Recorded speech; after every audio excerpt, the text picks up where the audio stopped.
Hi, this is Mark from Wiki Design. In this Elementor tutorial, I'm going to show you how to animate a seamless background like this on your Elementor websites. I'm going to be pulling this off with just a few lines of CSS, and I'm going to walk you through the code as we go. The first thing you're going to need is your background. And if you don't know how to create a seamless background, you can go to free websites like Pixabay or any of the free ones on Google. And in this case, I just typed in seamless background. So as you can see, there's a whole bunch of different images to choose from. And in this example, I'm going to be showing you like this cupcake one. I had the macaroon one. So I'll show you a few different examples. But yeah, you can see there's a whole bunch on this website. And you could also, of course, always create your own. So you're not limited to just the free things on the internet. You can create anything in Illustrator, Photoshop. As long as it's seamless, you will be good to go.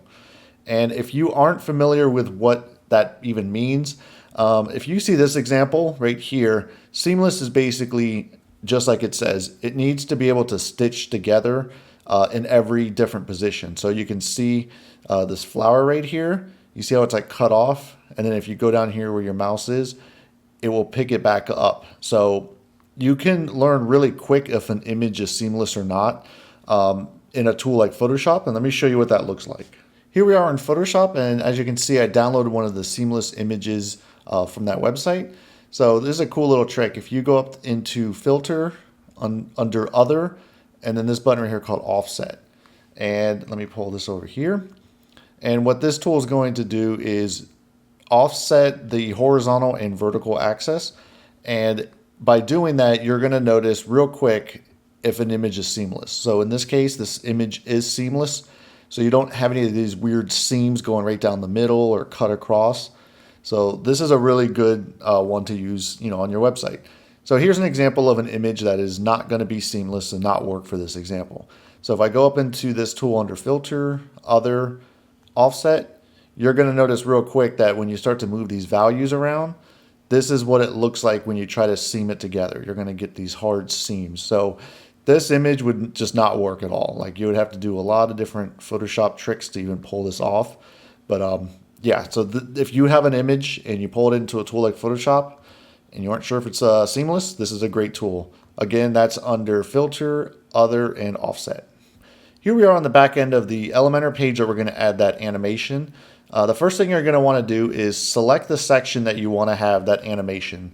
So in this case, we have this big section right here. And then within here, we just have this intersection with Barbara's face and her description right here.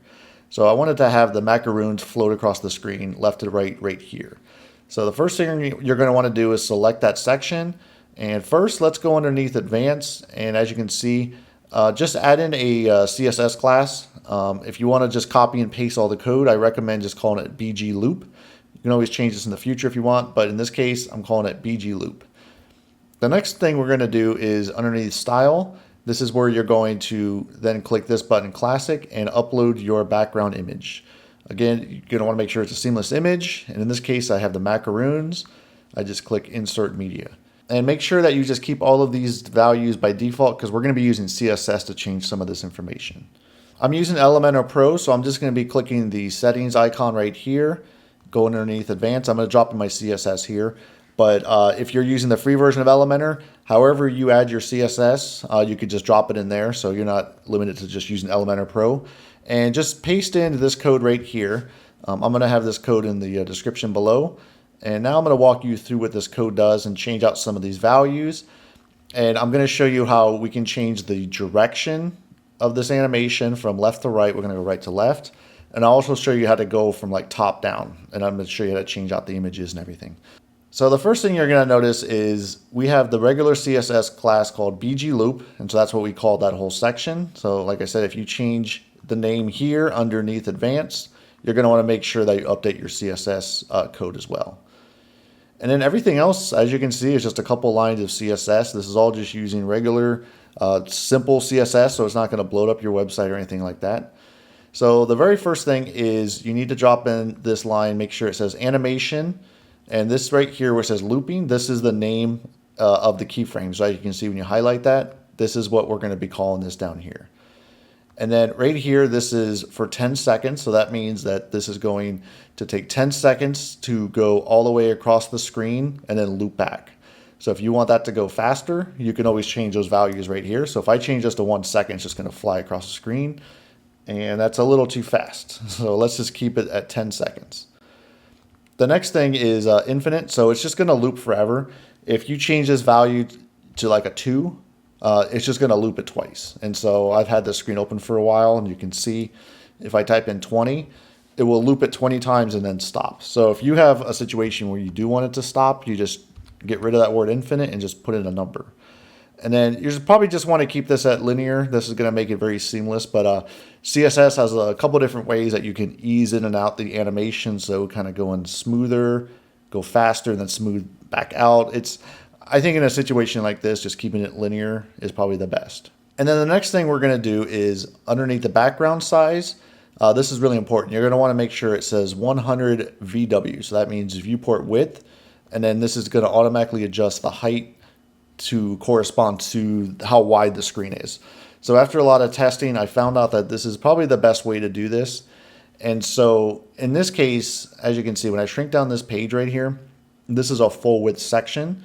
And I always develop our websites at like 1920 resolution. That's a regular HD monitor. So what I recommend is however big you know you're going to have your website load up, and so in this case 1920, just create all of your background images especially for desktop at 1920 pixels wide. That way it will be the full width of the image, and then what it's doing is it's just going off the screen 100% or off 100 VW, however you want to say it. And then what it's doing is it just adding it again. It's just kind of like repeating it and just looping forever.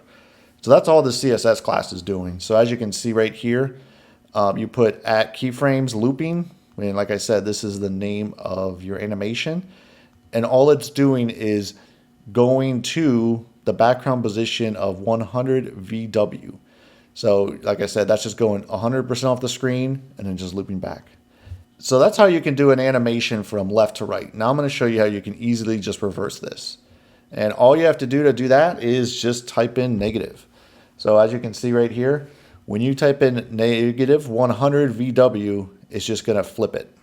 So if you just watch right here, it's going to take 10 seconds to go across the screen, and you're going to want to make sure it doesn't like flicker or anything like that. So be nice and seamless. I'm kind of waiting around 10 seconds. And yeah, everything looks good. The reason why I waited for that 10 seconds to go through is because if you start to mess around with these view widths and they don't match up, you're going to get like this weird flicker. So you're going to always make sure that these values match up. And that's how you can go from right to left. Now let me show you how you can change out your images and make it where you can go from top down. Now I'm going to show you how you can change out your image right here and have it where the animation is going to be going from the top down. So the first thing you're going to want to do is go back into your background image. And in this case, I'm going to be selecting this cupcake one. And as you can see, this is a much taller image compared to the macaroon one. So you can see where my mouse is. This is more of a widescreen image, so that works great for left to right. And then if you're going to be doing stuff from like top to bottom or bottom to top, you're going to want to make sure that the image is more tall rather than wide. Hopefully that makes sense. So you just click this button, and now you're going to see it's still animating from left to right. What we need to do is just go into your CSS and just flip a few of these values. And I'm going to walk you through what that means right here. So now you can see it's raining cupcakes. And that looks pretty cool in my opinion. So the very first thing is you can keep this animation line the same. The next two lines are going to is what's going to reverse the direction. And that is the background size. We need to make sure it says auto. And instead of using a VW, we're going to use a VH, so viewport height. So however high the viewport is, that's how tall the animation is going to be and where it's going to go.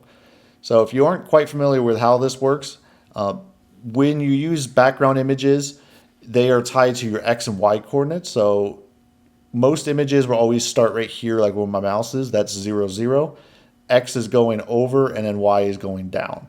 So in this case, we're going to just want to make sure that it's 100 VH high. But then this is where we're going to make sure that it starts at 0 and then just goes down 100 VH. So that's all you have to do to pull that effect off. And if you just want to see how this looks on the front end, you can always do that right here. If I scroll down the page, you're going to notice it's now raining the cupcakes. And let's just wait about 10 seconds to make sure everything is looping correctly. And let me see. Everything is looking good so far. I don't see like any jumps. There's no like weird seams. Everything looks good to me. So yeah, that works perfect when you go from top to bottom. And then if for some reason you want to reverse that, you could always just do negative, just like before. Now you're going to be going negative 100 viewports. So now you're going to be shooting up. So, you know, this all depends on what type of images you have. Certain images will work better top down. Some will work better left to right. So like here's an example of, you've probably seen this on websites where you could have something like where a city's behind it and it's going right to left and it looks really cool. So what we can do is just go back into what we had before and flip that. So now it's going to go as if she's floating and there's a, you know, a city back there. So you could always have some cool effects. So you can have like a car floating here and animating too with your mouse. You could do a lot of cool stuff, but I definitely just wanted to show this because you could do a lot with this.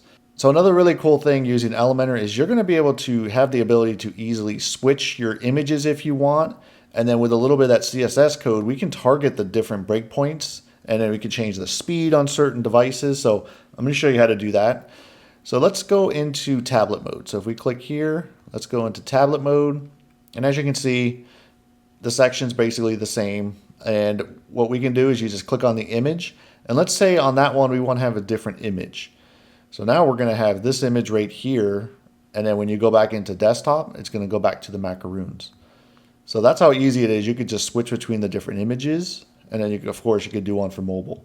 So let me show you with a little bit of CSS code how, let's say we want to make it faster on mobile, but make it 10 seconds on desktop. In order to do that, you just go back into your CSS and let me drop in these two lines of code right here. And as you can see, this very first one is for your tablet and this one is for mobile. If you haven't used this, I'm pretty new to this as well. I used to always just use meta queries and tie it to right here. You can see here by pixels.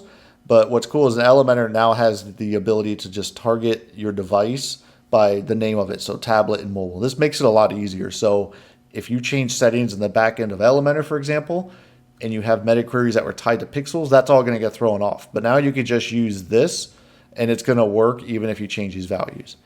So let's go ahead and make it really fast on mobile. Let's just so you can see something a little bit different.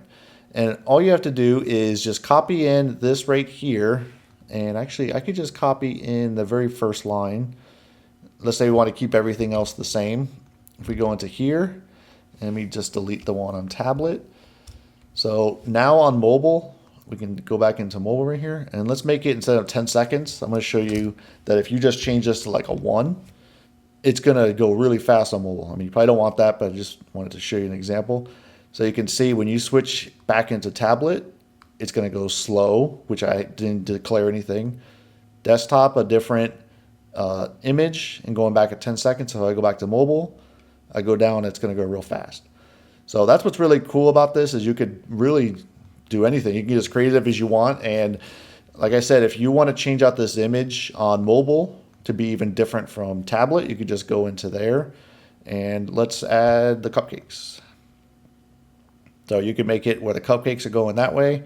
And then if you wanted, you could even switch it out completely and just copy in the code that you had before. If you want to make it go up and down, you can just put that all underneath here.